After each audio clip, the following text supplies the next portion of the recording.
अस्सलाम वालेकुम everyone, welcome back to my YouTube channel and welcome back to another video.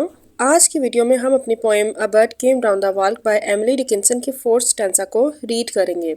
अपने fourth stanza में Emily Dickinson हमें बताती हैं कि वो परिंदे के साथ फ्रेंडली बिहेव करने की कोशिश करती हैं। वो परिंदे को एक टुकड़ा पेश करने की कोशिश करती हैं, लेकिन परिंदे को ऐसे महसूस होता है कि जैसे उनके लिए वो खतरा है। तो परिंदा एमिली डिकिंसन का दिया हुआ टुकड़ा कबूल करने की बजाय मोहतात हो जाता है और वहाँ से फरार होने के लिए तैयार हो जाता है। वो आहिस्ता से अपने पर फैलाता है और वहाँ से उड़ जाता है। जैसा कि अभी हमने रीड किया है इस पोएम का छोटा सा इंट्रोडक्शन अपने फोर्थ स्टैंजा का, अब हम चलते हैं इस पोएम के रेफरेंस, कॉन्टेक्स्ट और एक्सप्लेनेशन की जानिब, ताकि हम इस पोएम को अच्छे से रीड कर सकें। इस पोएम के रेफरेंस में हमें बताया गया है कि these lines are from Emily Dickinson's poem a bird came down the wall. ये लाइंस एमिली डिकिंसन की poem a bird came down the wall से ली गई हैं। In the earlier stanza the speaker quickly watches a bird. हमारे पिछले stanza में शायरा खामोशी से बैठी परिंदे को वॉच करती हैं, उसे देखती हैं। Doing ordinary actions, eating a worm, drinking water and hopping around.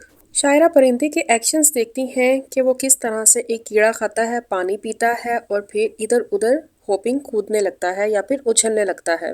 When the speaker tries to offer the bird a crumb, जब शायरा परिंदे को एक टुकड़ा देने की कोशिश करती हैं, the bird becomes alert and cautious, तो परिंदा अचानक से होशियार और चौकन्ना हो जाता है। This stanza describes the bird's reaction to the human presence and its gentle escape into the air.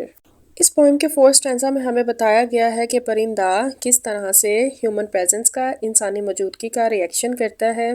तो वो फ़ौरन से अपने पर फैलाकर, क्योंकि उसे अपने पास एक ख़तरा महसूस होता है, तो फ़ौरन से वो अपने पर फैलाकर आसमान में, हवा में उड़ जाता है। जैसा कि अभी हमने रीड किया है इस पोएम का रेफरेंस और कॉन्टेक्स्ट, अब हम चलते हैं इस पोएम के एक्सप्लेनेशन की जानिब। In this stanza Dickinson shows how sensitive and alert wild creatures are.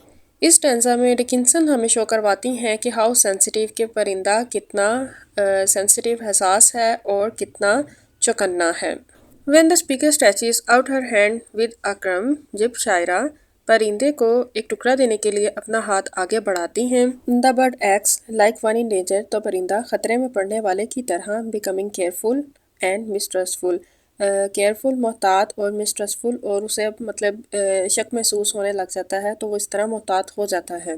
Instead of accepting the crumb, परिंदा शायरा का दिया हुआ टुकड़ा कबूल करने की बजाय the birds spread its wings softly and flies away, तो परिंदा अपने परों को सॉफ्टली, नरमी से सेपरेट फैलाकर, तो परिंदा अपने परों को नरमी से फैलाकर फ्लाइज अवे, वहाँ से उड़ जाता है।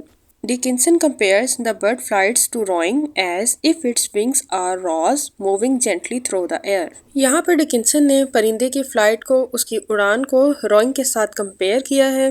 रोइंग का मतलब ये है कि जिस तरह पानी में, दरिया या समुंदर में चप्पू के ज़रिए कश्ती को आगे बढ़ाया जाता है, रॉज रोज़ उन्हें कहते हैं, जिस तरह से कश्ती को चलाने के लिए एक चप्पू का इस्तेमाल किया जाता है, तो उस तरह से कश्ती को आगे बढ़ाया जाता है। इसी तरह शायरा ने परिंदे के परों का मवाजना, उनको कंपेयर किया उस रोइंग के साथ कि जिस तरह से परिंदा अपने परों को फैलाता है और फ़ौरन से हवा में, आसमान में उड़ जाता है। This image makes the birds escape look peaceful, smooth and elegant. इस फोर्थ स्टैंजा में हमें शायरा परिंदे के वहाँ से उड़ जाने को पीसफुल, पुरसकून एंड एलिगेंट और खूबसूरत बताती हैं।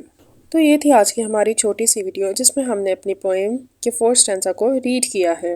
आई hope you like our video. We will meet you in our next video. Till then, अल्लाह हाफिज़।